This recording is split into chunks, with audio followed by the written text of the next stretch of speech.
నిజామాబాద్ జిల్లాలో Lions club చేస్తున్న సేవలను ఎమ్మెల్యే షకీల్ అభినందించారు. ఎడపల్లి మండల కేంద్రంలో లయన్స్ క్లబ్ ప్రారంభోత్సవం జరిగింది. ఈ సందర్భంగా లయన్స్ క్లబ్ సేవలు ప్రజలకు ఎంతగానో ఉపయోగపడుతున్నాయని అన్నారు. కోవిడ్ సమయంలో లయన్స్ క్లబ్ మాస్కులు, శానిటైజర్లు అందించి ప్రజలకు బాసటగా నిలిచాయని అన్నారు. ఈరోజు మీ చేతుల మీదుగా ఇవ్వబడినటువంటి ఈ ఫ్రీజర్ బాక్స్ మన బసవేశ్వర గారి కొడుకు డాక్టర్ కళ్యాణ చక్రధర్ గారు ఇవ్వడం జరిగింది. దానిని మన బోధనలో ఉంటే గవర్నమెంట్ హాస్పిటల్ ఇవ్వడం జరుగుతుంది సార్. ఆ విధంగా ఇది 26వ ఫ్రీజర్ బాక్స్ని ఇప్పుడు మనం చేస్తున్నాం సార్. వేదిక మీదకి ఆహ్వానిస్తున్నాం. సిసిపి శరత్ గారిని వేదిక మీదకి సాధారణంగా ఆహ్వానిస్తున్నాం. శ్రీనివాస గారిని కూడా వేదిక మీదకి ఆహ్వానిస్తా ఉన్నాం. పిఎస్సి చైర్మన్ పి మల్కారెడ్డి గారిని కూడా వేదిక మీదకి ఆహ్వానిస్తా ఉన్నాం. జరిగింది. ఈరోజు మీ చేతుల మీదుగా ఇవ్వబడినటువంటి ఈ ఫ్రీజర్ బాక్స్ మన బసవేశ్వర గారి కొడుకు డాక్టర్ కళ్యాణ చక్రధర్ గారు ఇవ్వడం జరిగింది. దానిని మన బోధనలో ఉంటే గవర్నమెంట్ హాస్పిటల్ ఇవ్వడం జరుగుతుంది సార్. ఆ విధంగా ఇది 26వ ఫ్రీజర్ బాక్స్ని ఇప్పుడు మనం చేస్తున్నాం సార్.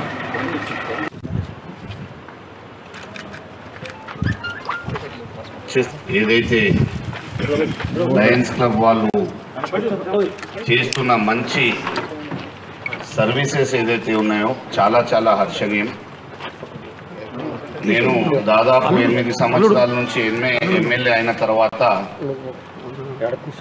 అనేక విధాలుగా లయన్స్ క్లబ్ ఆధ్వర్యంలో అనేక సర్వీసెస్ చేపట్టడం జరిగింది.